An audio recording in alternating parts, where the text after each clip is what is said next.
আলভির মা মেরে ফেলছে। আমার সাথে কি ভাবে ঝগড়া লাগেনি? ভাইয়া শুটিং এ আছে, নেপালে শুটিং এ গিয়েছে, ও আজকে ঢাকা ব্যাক করতেছে ইনশাল্লাহ। আসলে আলভির মা মেরে ফেলছে। দেখেন, ফার্স্ট অফ অল উনি তার মেয়েকে হারাইছে গতকালকে।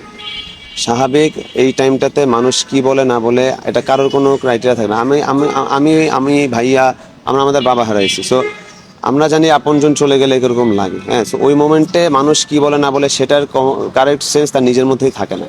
ঠিক আছে। আর আপনারা যেটা শুনতে যাচ্ছেন যে ফ্যামিলিগতভাবে কোনো কনফ্লিক্টের বিষয়টা, আপনারা তো ঘুরে কোশ্চেনটা করছেন, আমি বুঝতে পারতেছি।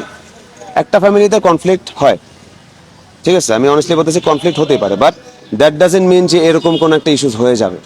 সত্যি কথা যেটা, আমার সাথে কি ভাবে ঝগড়া লাগেনি কখনো? ছোটবেলা আমরা একসাথে পিঠাপিঠি বড় হয়েছি, লাগতেই পারে, বাট দ্যাট ডাজেন্ট মিন যে একটা মানুষ তার নিজের লাইফটা নিয়ে নিবে। ঠিক আছে, সমস্যা হতেই পারে। আর সবচেয়ে বড় বিষয় হচ্ছে যে ভাইয়া ভাবি আমরা আগে এক সময় একসাথে ছিলাম, বাট বিগত 1-1.5 বছর ধরে আমরা সেপারেট আছি। লাইক আমি আম্মু এক বাসায় থাকে, ভাইয়া ভাবি আরেক বাসায় থাকে। সো বিগত 1-1.5 বছর ধরে ভাইয়া ভাবির সাথে ওদের পার্সোনাল লাইফে কি হচ্ছে ওইটা নিয়ে আমাদের তেমন কোনো আইডিয়া নেই। ইভেন আমাদের সাইড থেকেও ভাইয়া ভাবি, মানে আমাদের সাইড থেকে আমার আম্মুর সাইড থেকে ভাবি অথবা ভাইয়ার সাথে কি কি সমস্যা হচ্ছে সেটাও আসলে ওরকম সমস্যা হচ্ছেও না যে আমি আপনাদের সাথে ক্ল্যারিফাই করে বলতে পারবো। Because we live separately. আমরা 1-1.5 বছর ধরে আমরা আলাদা আছি আর কি। রিজিক যথেষ্ট ম্যাচিওর একটা বাচ্চা। হ্যাঁ, ওর 5 বছর হবে, ওর মার্চে 5 বছর হবে। সো রিজিক হয়তোবা মানে ওর ওর কানে যে বলে না যে your mother is no more, but ও বুঝতেছে বিষয়টা। ও বুঝতে পারছে যে something is bad right now, এখানে কিছু একটা হচ্ছে। তো আসলে ওর জন্য আমি আমি আসলে কিছু আমার বলার ভাষা নেই। আমাকে রিজিকের কথা জিজ্ঞেস করলে আই ক্যান্ট সে এনিথিং। এতটুকু বলবো, আমি ওর চাচা হিসাবে, ও আমাকে পোপা ডাকে, সো ওর পোপা হিসেবে আমার দায়িত্ব থাকবে ওর ফিউচারটা গড়ে তোলা। ভাইয়া আছে, থাকবে। আমি ওর মাত্র 5 বছর বয়স, আমি ওর জন্য যতটুকু করা লাগে আমি করে যাব। ডাক্তার আমার কাছে ডিক্লারেশন দিয়েছিল, মানে ভাবিকে যখন কুর্মিটোলা নেওয়া হয় ফ্যামিলির সাইড থেকে I was the only one. So ওখানে প্রাইমারি প্রসিডিউর যা ছিল সব আমারই করা লেগেছে। বিকজ ওরা যারা কি বলে অ্যাসিস্ট্যান্ট ছিল তারা তো আর ওখানে কোনো পেপারস কোনো কিছু করতে হবে না। So I was there, I was present. আমারই সব মানে সব কিছু কথাবার্তা বলা হয়েছে। ভাইয়া আসতেছে, হ্যাঁ ভাইয়া খুব শীঘ্রই আসতেছে। এটা আসলে আমি বলতে পারতেছি না, বাট ভাইয়া আসলে হোপফুলি, ভাইয়া আসলে দেখা যাবে। ময়মনসিংহে যাবো ইনশাল্লাহ, পরেরটা পরে দেখা যাবে। হয়তোবা মানে ওর ওর কানে যে বলে না যে your mother is no more, but ও বুঝতেছে বিষয়টা। আসলে টু বি ভেরি অনেস্ট ভাই, এটা যারা মিডিয়াতে আছে সবাই জানে আমি জাহের আলভী ভাইয়ের ভাই।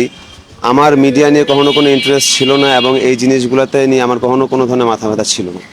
তো আপনারা যদি আমাকে এই বিষয়ে কোনো কোশ্চেন জিজ্ঞেস করেন, আমি সরি টু, আমি কিছু বলতে পারবো না। পোস্টমর্টমের রিপোর্টটা আমার কাছে আসেনি। কারণ আমি রিজিককে নিয়ে এখানে আসছি, তো আমার কাছে আসেনি। এটা হয়তো বা ভাবির ফ্যামিলিদের কাছে আছে। এটা আমার হাতে এখন পর্যন্ত, আমি এখন পর্যন্ত টু বি ভেরি আমি কিছু শুনি। মৃত্যুর কারণ আমি যতটুকু মানে মুখে মুখে যতটুকু শুনেছি, আমি কি বলে রিপোর্টটা এখনো পাইনি। মুখে মুখে যতটুকু শুনেছি সেটা হচ্ছে যে এটা সুইসাইডাল একটা ইয়ে ছিল। জি, হ্যাঙ্গিং এর একটা বিষয় ছিল, আমি মুখে শুনছি এটা। I don't know the actual report, আমার অ্যাকচুয়াল রিপোর্টটা মাথায় নেই। আমি এতটুকু বলবো, ভাবি আর আমি মানে খুবই ক্লোজ ফ্রেন্ড ছিলাম বিগত 10-15 বছর ধরে। We were very good friends. Even আমার কোনো সাইকোলজির কোনো ইস্যু হলে আমি ভাবির সাথে শেয়ার করি, ভাবির কোনো কিছু ভাবি আমার সাথে শেয়ার করে। I am not being biased, but ভাবির সাথে আমার বিগত কয়েক মাসে ভাবির সাথে এরকম কোনো কনভারসেশন আমার হয়নি। হয়েছে আমার ইস্যুস নিয়ে, বাট ভাবির ইস্যুস নিয়ে কোনো ধরনের কোনো কনভারসেশন ভাবির সাথে আমার হয়নি। কিন্তু স্ক্রিনশট আমরা দেখছি যেখানে আমরা ভাবি নাকি ভাষা করতেছিল, তারপরে এখন অভিনেত্রীকে নিয়েও যদি অনেক ধরনের ভাষা সামাজিক মাধ্যমে ছড়াচ্ছে। এই বিষয়টা আপনি আসলে কিছু জানেন কিংবা নেপাল যাওয়ার বিষয়টা? আমি এতটুকুই জাস্ট জানি যে ভাইয়া শুটিংয়ে আছে, নেপালে শুটিংয়ে গিয়েছে। গতকালকে ওর শুটিং প্যাক আপ হয়ে গেছে আমি যতটুকু শুনেছি। ও আজকে ঢাকা ব্যাক করতেছে ইনশাল্লাহ। আমি আসলে এই বিষয়টাতে, ভাইয়ার বিষয়টাতে আমি এর থেকে বেশি কিছু বলতে পারবো না।